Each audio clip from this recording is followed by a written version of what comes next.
Good afternoon. A funeral service is being held in Cobourg today for fallen OPP Sergeant Brandon Malcolm. Let's listen in live. As we have heard, Sergeant Brandon Malcolm was a strong and vibrant personality. Kind, he deeply cared about others, was protective of his family, and someone you could rely on. He was an amazing drummer, and he learned how to play, and he played in his own church band when he was growing up. Talented musician, he received a scholarship to a college in the U.S. As gifted as Brandon was musically, he had a passion for law enforcement. He started in security and joined the Canadian Army Reserve. He became a Toronto Auxiliary Police Officer, and later he worked as an Ontario Power Generation Special Constable. But for Brandon, that wasn't enough. He always wanted to be part of the OPP family, where later he applied and was hired and found a home there, eventually becoming part of the Golden Helmets. Brandon always knew where he wanted to go and how to get there. He was and is truly loved and will be missed by all who knew him. It's in times like these that we can find strength and comfort in God's word that's found in the Bible. One of these places in Psalms 23, it says, "The Lord is my shepherd. I lack nothing. He makes me lie down in green pasture. He leads me beside quiet waters. He refreshes my soul. He guides me along right paths for his name's sake." All right, we're listening to friends and colleagues paying their respects to fallen OPP officer Sergeant Brandon Malcolm. He died April 27th after a crash in Cobourg while in the line of duty riding his motorcycle at the age of 33. And we're hearing that he was a musician. He had a passion for law, joined the Auxiliary Police. He was also an Army Reserve. Then, of course, he eventually joined the OPP. CTV's Beth McDonnell joins us live now from Cobourg with more on the funeral. Beth. Nathan, this is a somber and emotional day for the family of Sergeant Brandon Malcolm, the police community, and people who live in this community. A procession started this morning around 8:30 from Oshawa, from the funeral home here to the Cobourg Community Centre, where this large police funeral honoring Malcolm's life and service has been taking place. Outside the community centre, OPP, RCMP, and other officers also marched ahead of the funeral to show their respect. A member of the OPP Northumberland detachment, Malcolm was 33 years old and died in the line of duty. It just happened last week. He was riding his motorcycle and was killed in a single vehicle crash on the 401. Dozens of people from the Cobourg community have also been out here, some standing in the rain outside the community centre ahead of the funeral for this fallen officer. Some of them have family members who are police officers. Others were simply here compelled to attend. It's beautiful because the minute they put their uniform on, they have dedicated their lives to us. And I think we need to show our respect and our gratitude. And unfortunately, this is the only way we can do it. Shocking. He was well trained, he's young, he's healthy. As far as I know, it was shocking. Yeah, so I'm interested to learn more about what happened. We live in this community for a long time. They protect us, so it's the least we could do to come out and pay our respects and teach the kids how important the cops are in our community and everything like that. So just showing them the right thing to do. You know, every time we see someone from the police force injured or hurt, it really affects us because we know they put their life on the line every time they go out. The OPP is grieving with the family and assisting them as they deal with this very tragic loss. And we extend our most sincere appreciation to all our first responder partners.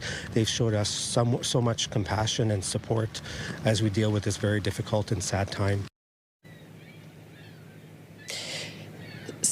Speakers at the funeral have really been shining a light on who Malcolm was and the kind of police officer he was. They've been talking about his larger-than-life personality, positive energy, and devotion to his job. This included his wife, who is heartbroken, Lieutenant Governor Edith Dumont, and Ontario Premier Doug Ford.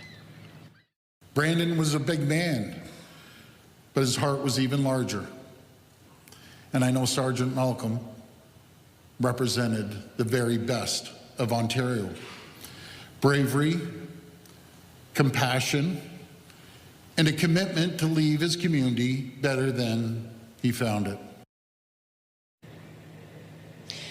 This is a private funeral, but as you could see, hundreds filled this community center. Police officers, many from across the country, have also traveled here from across Ontario, Manitoba, and Quebec. Reporting live, I'm Beth McDonnell. Michelle, back to you. Thank you, Beth. Still to come on CTV News at noon, according to reports, Honda has suspended a plan to build an electric vehicle plant in Canada. We'll have those details a little later in the newscast. A motorcycle rider in his 20s is dead following a crash near Roncesvalles and Howard Park Avenue. It happened shortly after 4 yesterday afternoon. Police say a 39-year-old man was driving a car westbound on Howard Park, while the man in his 20s was riding a motorcycle at a high rate of speed in the opposite direction. The motorcycle lost control and collided with the BMW. Now, life-saving measures were performed, but the rider died at the scene. Police say an investigation into the crash is ongoing, and they're appealing to anyone who may have security or dash cam video to come forward. A man charged with murder in connection with a shooting in North York last week served as a police officer in Collingwood in the 1990s. The OPP say they believe 67-year-old Michelo Markiewicz resigned from the Collingwood Police Service between 1995 and 96 before it was amalgamated with the OPP. Markiewicz is charged with second-degree murder in the shooting death of 47-year-old Daniel Stopnicki. Stopnicki was shot and killed near a baseball diamond in the area of Marley Avenue and Glengrove Ave West on April 30th. A transport truck rollover snarled traffic on the 427 and 409 this morning. The rollover happened just after 3:30 in the morning on one of the ramps connecting the highways, leading to an oil spill. It prompted a closure of both the northbound and southbound ramps. One person was taken to hospital in stable condition as a result of the crash. A 73-year-old woman has been charged with careless driving after a vehicle collided with a building in Mississauga. The incident happened just after 7:30 in the area of Eglinton and Winston Churchill Boulevard after a vehicle smashed into an unoccupied condo unit. No injuries were reported, and the driver was taken to a hospital to be assessed. Police say the driver reported they pressed the gas pedal instead of the brake by mistake, leading to the crash. A Burlington woman is facing several charges following an investigation at Orillia Soldiers Memorial Hospital. OPP say the investigation began following several complaints about theft and fraud from patients and staff at the hospital. Now, a 34-year-old woman is facing 2 charges, making a false statement in writing and disobeying a court order. Police believe there may be more victims who were patients at the hospital. They're asking anyone who was a patient or worked at the hospital between April of 2025 and March of this year to review their credit card statements and report any suspected theft or fraud to the OPP.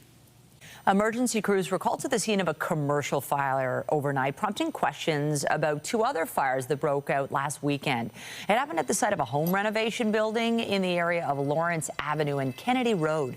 The building's sprinkler system has knocked down the flames when firefighters arrived. No injuries reported as a result of this fire. The incident coming amid an ongoing investigation into a pair of fires at 2 other locations of the same business. The first happened Saturday at the Floor Rental location on South Sheridan Way near Winston Churchill Boulevard in the QEW in Mississauga. Roughly half an hour later, crews were called to another Floor Rental location on Norfinch Drive near Steeles Avenue and Highway 400. So far, police have not confirmed if these incidents are related. A test of the nation's public alert system is set for tomorrow. A test message and tone from Alert Ready will be broadcast on TV, radio, and compatible wireless devices. The system is tested twice a year, in May and November, to ensure it works across the country. As of April 30th, the already, I'll make that alert ready system has issued 28 alerts in Canada for emergencies like amber alerts and tornado warnings. If you stopped by one of Toronto's public parks this week, you may have noticed washrooms are now open for the season. Some may say, it's a small thing, but not for families that use the parks all the time, not for soccer player or football player that are playing, and the families that come and watch those games. As of Monday, all seasonal park washrooms are open, except where improvements or repairs are taking place. The city is spending $132 million to upgrade 125 park washrooms so they can stay open year-round, while also adding 16 new locations. You can find a full list of washrooms and drinking water fountains on the city's website. Well, the Maple Leafs beat the odds in last night's NHL draft lottery to secure the first overall pick. Now the team's new front office faces the big choice into who they're going to select with their top pick. CTV Sean Leithon has been following the team's fortunes and joins us live with more. I know Leaf Nation's very happy about this, Sean.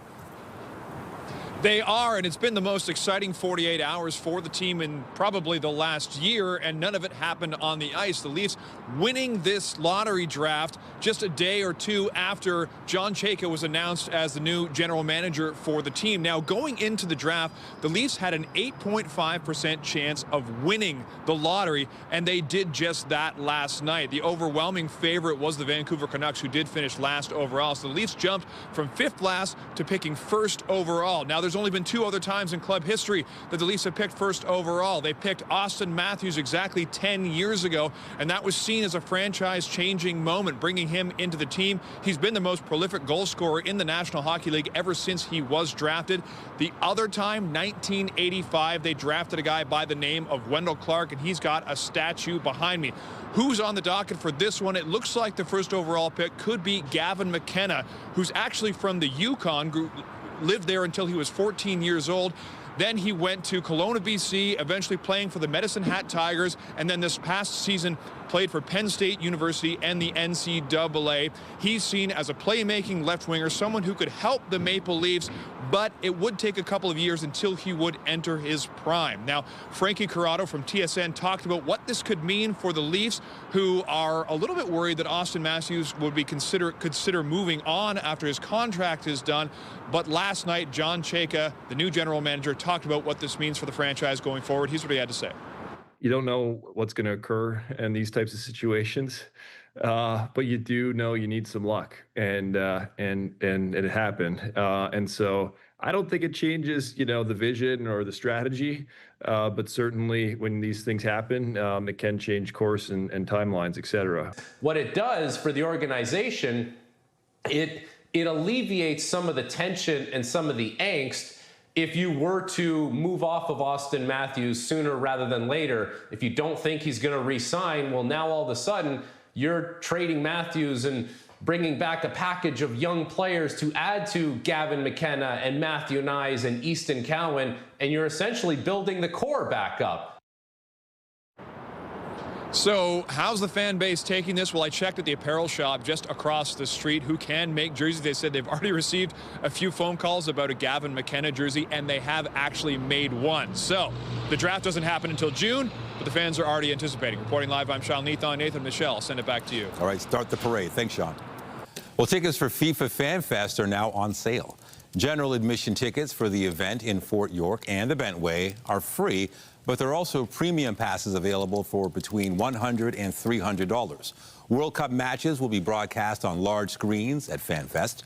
There will also be live entertainment and more than 30 food vendors serving dishes from around the world. We turn our attention to the forecast now, and it is looking cloudy out there, definitely feeling cool as well. Lindsay Morrison joins us live now on location this afternoon. Nice afternoon to be inside. She's at a McDonald's in Kennedy Commons to mark, what else? McHappy Day. Always puts a smile on people's faces, Lindsay. Oh, Michelle, it's always such a great day, and I will assure you that no rain today is dampening spirits in here. We've got a lot of lunchtime excitement instead. We've got cheering. We've got people making a big difference for a very important charity today. So to learn a little bit more about it, I'm going to bring in Anika Malik with McDonald's Canada. Happy McHappy Day. Happy McHappy Day. It is the happiest day of the year at McDonald's today. I love that so much. So for those who may not be familiar, what is McHappy Day? McHappy Day is a day dedicated to raising funds for Ronald McDonald House and local children's charities across the country. So people can come in, you can pick up a coffee, a crafted soda, a Big Mac, anything off our menu all day long, and a portion of proceeds will go to Ronald McDonald House or to local children's charities today. Well, I mean, that's wonderful. It is lunchtime. I imagine a few folks are hungry, but there are other ways that they can make a difference today, too. You bet. So in addition to coming in and picking up something off our menu, you can get our McHappy Day socks. There's 4 different pairs. The Hamburglar is my personal favorite. And all the proceeds from that do go to Ronald McDonald House, as well as picking up a little heart where you can dedicate it to somebody that you love, putting it up in our restaurant.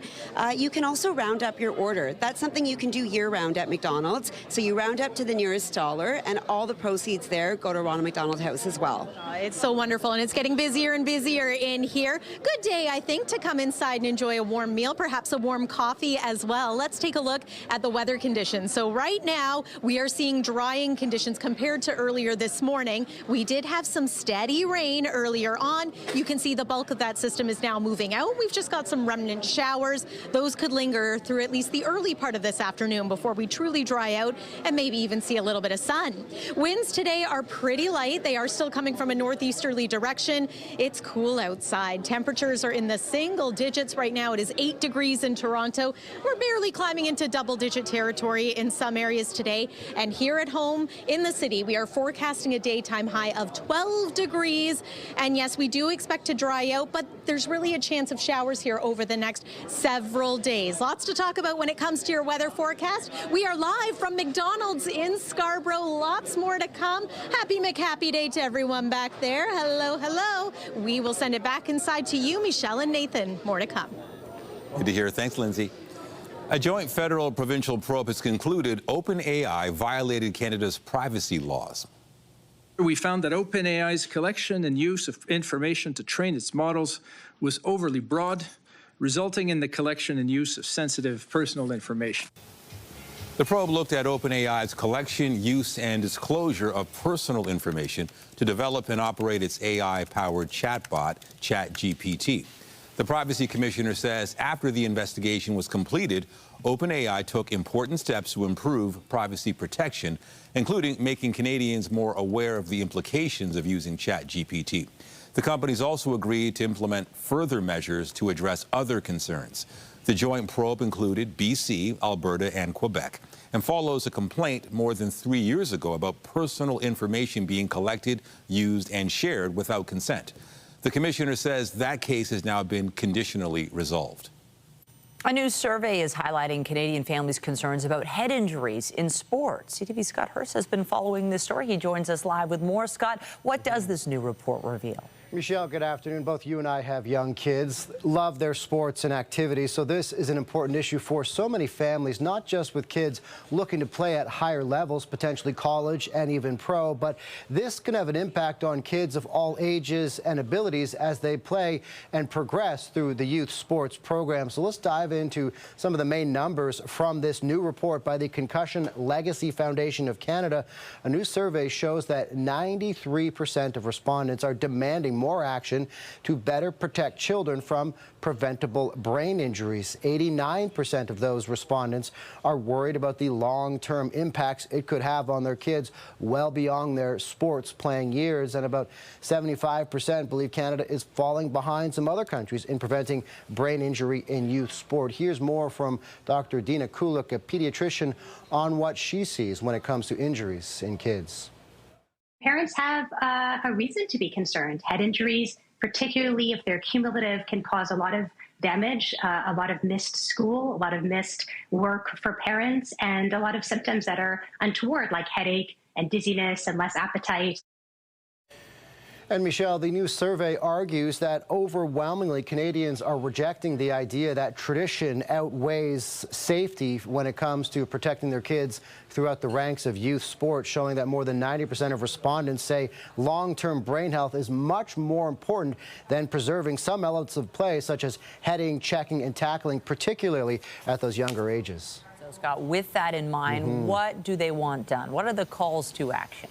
Well, first and foremost, what we're hearing is that inaction is no longer acceptable, and that the report is highlighting this, and that the Concussion Legacy Foundation of Canada is demanding leaders act now. An urgent need for both policy changes and better public awareness. The Concussion Legacy Foundation is then calling on governments, national sports organizations, and leagues to implement age-appropriate restrictions on repetitive head impacts and establishing mandatory national standards for brain injury prevention and management so kids can enjoy the sports and reap all the benefits of being active while minimizing some of the long-term risks, Michelle.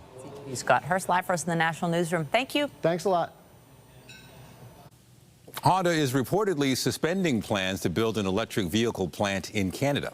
Nikkei Asia, a financial newspaper, says slow U.S. demand has pushed the Japanese automaker to put the plant on hold indefinitely.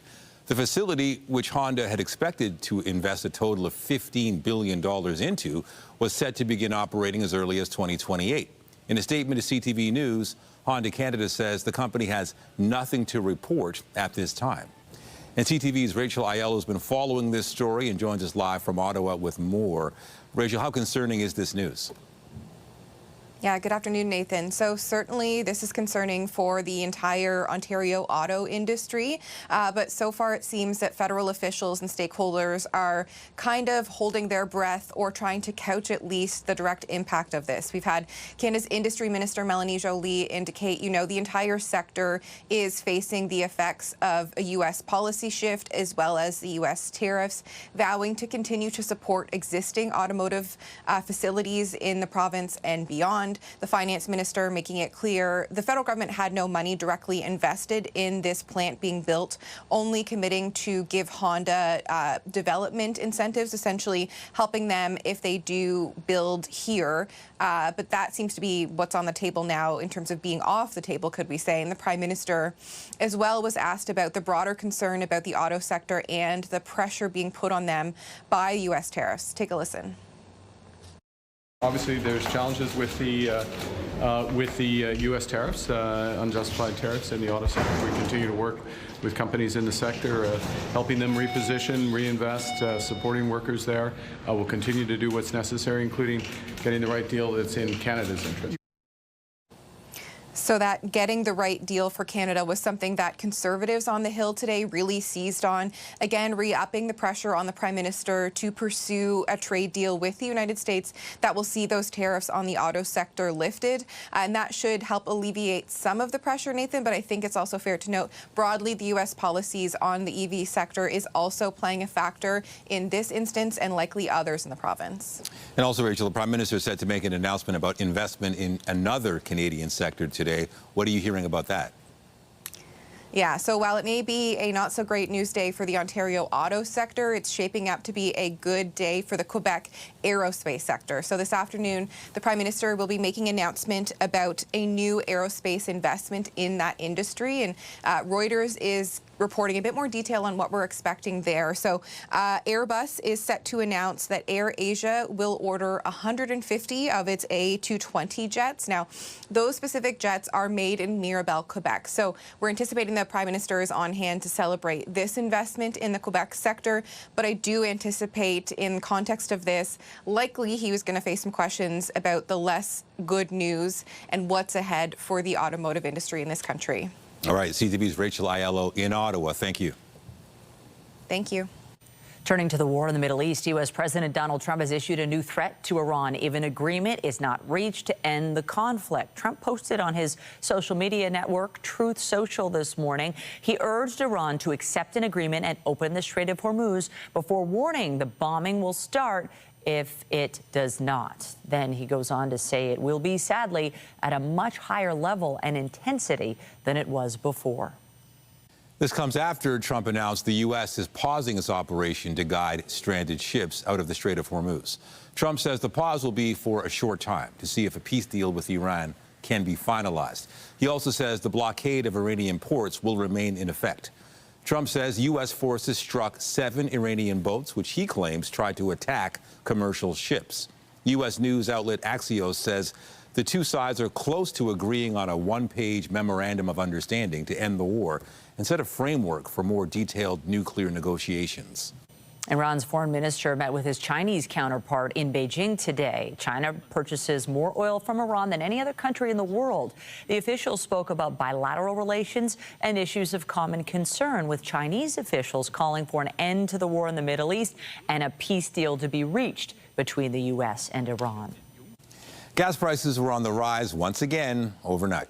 The price for a liter of regular gas increased by 7 cents last night to just under $1.96 at most GTA stations. The cost of diesel also rose roughly 5 cents amid the ongoing war in the Middle East. However, Dan McTagg with Canadians for Affordable Energy says rumors of a framework peace deal between the U.S. and Iran could lead to price drops on both Thursday and Friday, with prices set to drop 5 cents tomorrow before falling 13 cents on Friday. The cruise ship at the center of a deadly hantavirus outbreak may have to find a new place to dock. The MV Hondius has nearly 150 people on board, including 4 Canadians. It's currently docked off the coast of Cape Verde, South Africa. The plan was for the ship to sail to the Canary Islands, but this morning the Spanish territory's leader rejected the plan and demanded a meeting with Spain's prime minister. 3 passengers on the ship have died after it set sail from Argentina a month ago. The World Health Organization now says there are 8 cases on board. 3 passengers have been evacuated from the ship to get medical care in the Netherlands. Meanwhile, a rare strain of hantavirus has been found in patients linked to this outbreak. South Africa's health ministry says the Andes strain was identified in 2 people who were transported from the ship. The strain can be transmitted between humans, which is a rare occurrence because hantavirus usually spreads by inhaling contaminated rodent droppings. In Hawaii, a U.S. Geological Survey camera has captured lava bubbling at the Kilauea volcano. Scientists had predicted a potential eruption window between Tuesday and Thursday. Fountaining episodes typically last less than 12 hours, but ash can remain in the air longer depending on wind and weather. The volcano on Hawaii's Big Island has experienced dozens of eruptions dating back to December of 2024.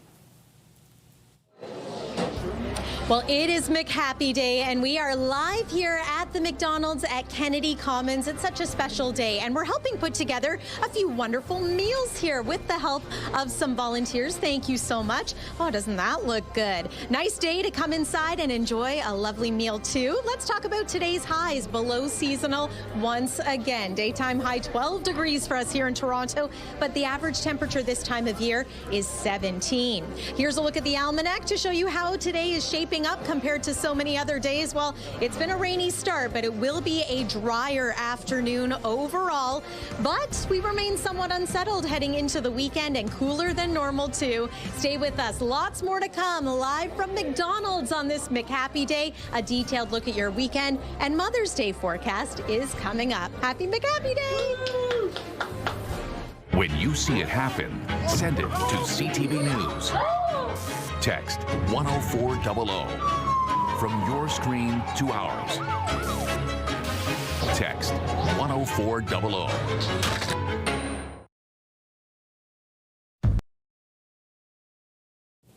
A new exhibit at the Power Plant Contemporary Art Gallery lets you get hands-on and interact with the artwork. And that's where we find CTV's Jessica Smith, who joins us live with more. Hands-on is always more fun when it comes to art. Absolutely, and fun is the theme here, Nathan, and you can kind of maybe get an idea of where we are. We're in outer space, so to speak, but you can really kind of get hands-on. Everything lights up. There's things you can climb on, and it's all with kids in mind. I'm joined by Frances. You are kind of the brainchild behind this, to bring this in with curating this exhibition. Colorful parachutes. Tell me why you wanted to bring this here, because it's a mix of different artists, and every room is so different, but it's with kids and fun in mind. That's right, yeah. So it's 10 artists from Canada and abroad who have made an amazing selection of works that were designed specifically with children and young people in mind, but are really engaging for people of all ages. And they were artists that I'd known and loved for a long time. Many of them have never shown here before, so really wanted to bring this practice to Toronto.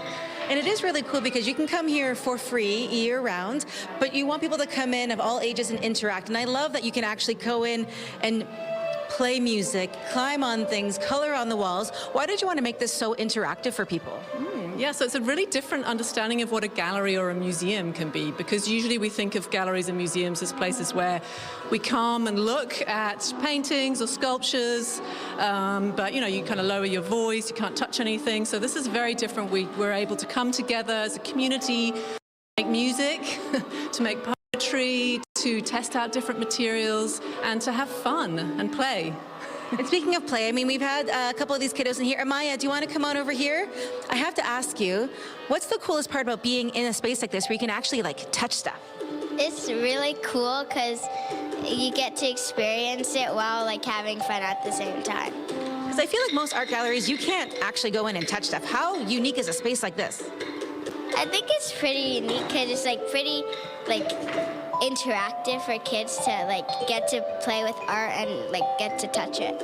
And it's different because I feel like most galleries you go into, they're like, you know what, you can't touch it. But here it's very different. Does that make it more fun? Yeah, especially for kids, like for adults too.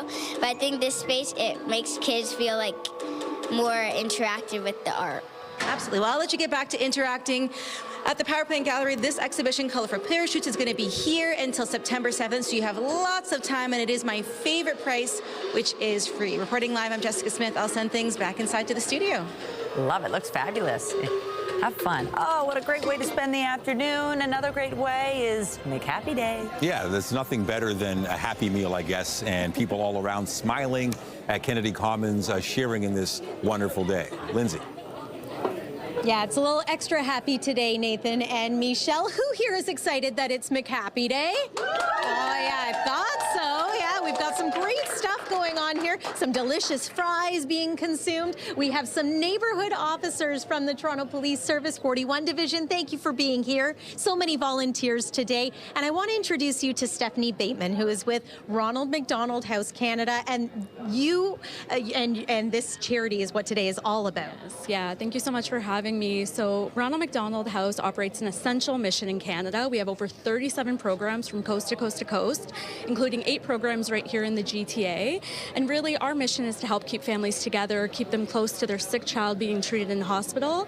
And today, more than accommodations, we're also providing programming like meal programming, mental health and wellness supports, when you think about pet therapy, art therapy, music therapy. And that's why days like McHappy Day are so important to our mission. It's really all about bringing the community together, our incredible McDonald's franchisees, the restaurant teams, Canadians, all coming together to make a difference. I know that I personally have found, I'm knowing more and more families who have relied on Ronald McDonald House, so it's such an important thing that you do, and people can make a difference today by buying anything on the menu. Yes, and it's so funny you say that too, because actually today, 1 in 4 Canadians have either stayed at a Ronald McDonald House or know someone who has. Right. We started 45 years ago with the very first house in Toronto, and today, again, like I said, over 567 bedrooms, so 567 families will stay with us this evening at a Ronald McDonald House.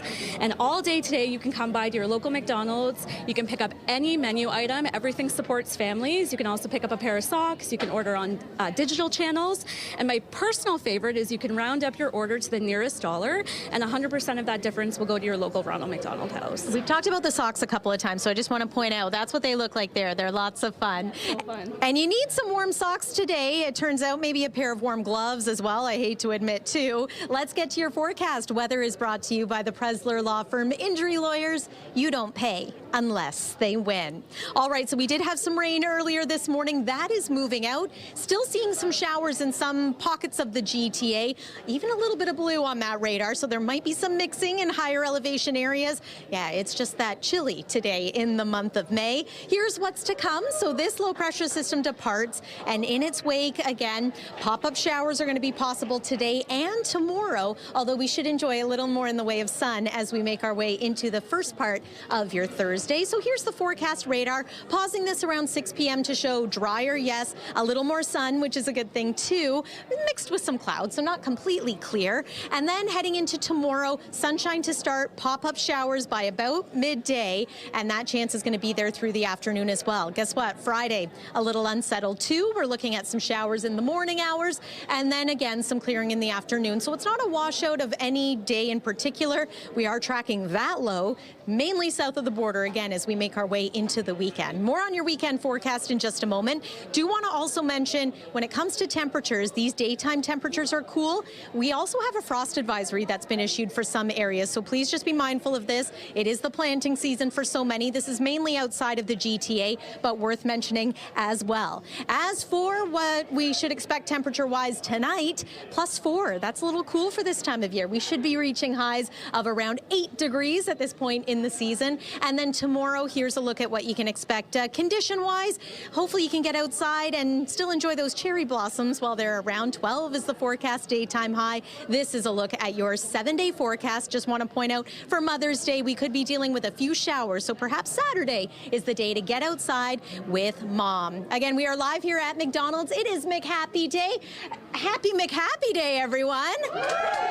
And Nathan and Michelle, I can't resist. I have to help myself to one of these fries. Is that okay? Of course. All right. Back inside to you. Oh, you've earned it, and they're always better when they're hot. Thanks, everybody. To sports now, the Blue Jays will be looking to avoid being swept when they wrap up their series with the Tampa Bay Rays this afternoon. Need Pidiongo to reach now, and he hits it up the middle into center field. The Jays took a 1-run lead in the 5th inning last night. However, the Rays staged a comeback in the 8th, going on to win the game 4-3. Lefty Patrick Corbin is expected to start for the Jays in the final game of this series. First pitch is set for 1:10 in St. Petersburg, Florida. Also on the Jays front, Davis Schneider is the latest player to be highlighted in our Hometown Team series. He shared his love for Toronto and how family has fueled his journey to the major leagues.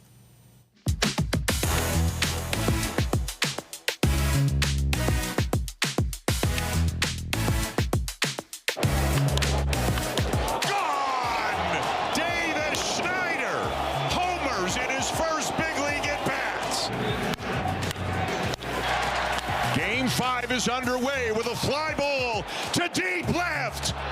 Gone! Don't be nervous.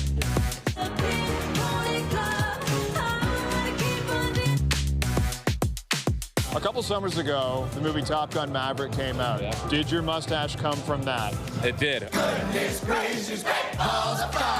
We were in Vancouver at the time, and we saw it. I was pitting like $150 at the time in high A, so we're like, all right, I got to go a mustache. I feel like it's here to stay.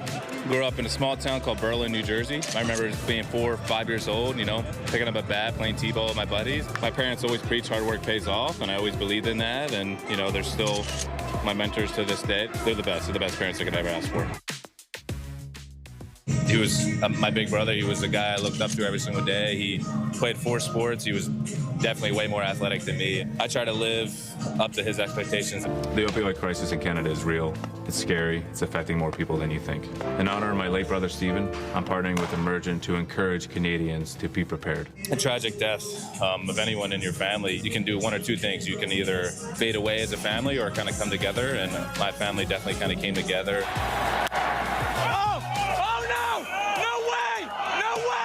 They've been through a lot, so, I mean, the fact that they came out to LA and watched the World Series, it was just kind of funny to see my family's reaction to it, because I never really see them react. It was definitely something to laugh at down the road, too. He caught it!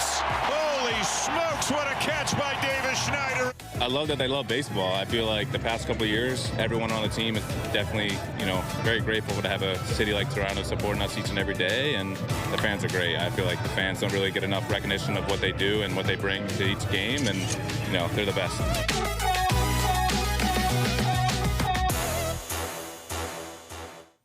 Women's professional hockey is expanding to Motor City, USA. The PWHL announced today Detroit is one of the teams that will join the league next season. The city hosted the neutral site game in the PWHL's inaugural season. Detroit will also host the draft and award ceremony next month. The league plans to add up to 4 new teams. Still to come, the province is set to lower the age for colorectal cancer screening. We'll have more on the change when we come back.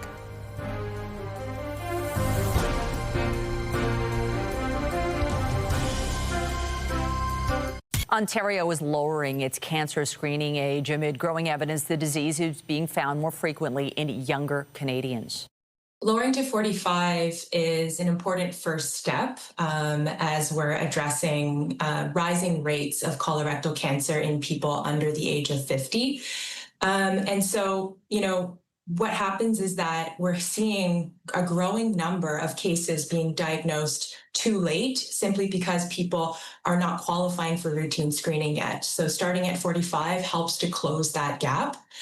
And earlier screening matters because colorectal cancer often develops silently, meaning that symptoms don't show up in the early stages.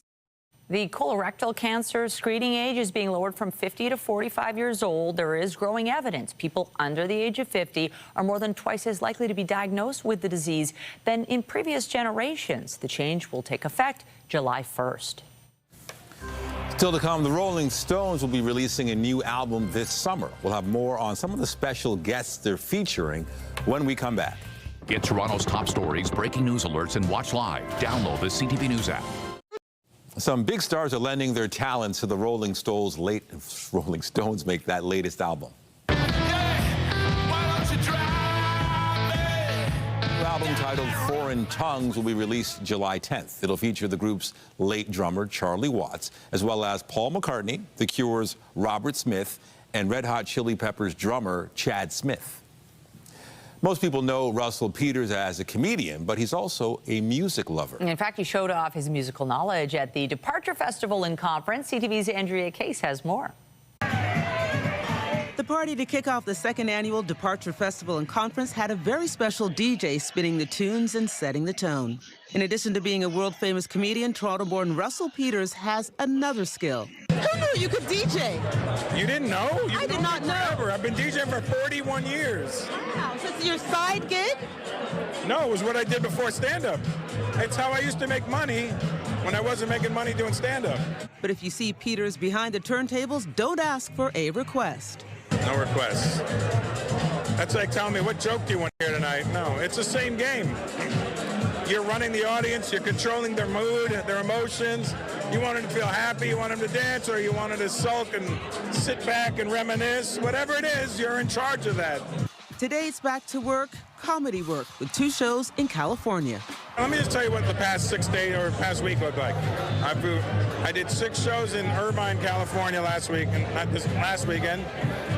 Then on Monday, not this Monday, the last Monday, I flew from LA to San Francisco to Dubai. I arrived in Dubai Tuesday night. I did a gig Wednesday afternoon. I caught a flight from Dubai Thursday morning. Dubai to San Francisco to Phoenix. 4 shows in Phoenix. Wake up, fly to Toronto, have dinner with Mom, come down here. How is Mom? She's great. She's 85 years old and still kicking. Russell Peters may be leaving town, but there's still lots for you to see and do at Departure Festival and Conference. And there'll be an award show on Thursday featuring Sarah McLachlan, Jacob Tierney, and a host of others. The whole thing wraps up on Sunday. Andrea Case, CTV News. Coming up on CTV News, 10 years after their final show, the Tragically Hip are lending their name to a new ice cream flavor. We'll have the details on the all-Canadian collaboration and the charity it's benefiting after the break.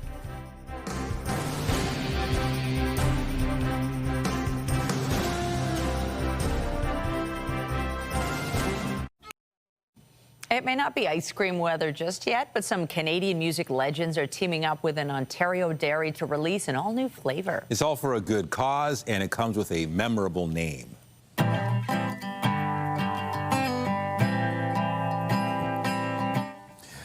Kawartha Dairy says it's partnering with the Tragically Hip to create a new flavor, the Tragically Chip. It's a mix of maple whiskey flavor ice cream with dark chocolate chunks and a cherry ripple. The company notes it was founded in Bobcaygeon, which is also the name of one of the Hip's beloved songs. The Tragically Chip goes on sale in late June with a portion of sales going to Breakfast Club of Canada. I'm sure it tastes great. I'll be ordering that up in Muskoka this summer. And you know what? Ice cream and McDonald's, I mean, we're in heaven. It's one of the things on offer today here, Michelle and Nathan, for McHappy Day. And yeah, we're in the back of the restaurant right now where it's quite an operation back here. Very busy today with good reason, all for such a great cause. So a big thank you to everybody who's making a difference today.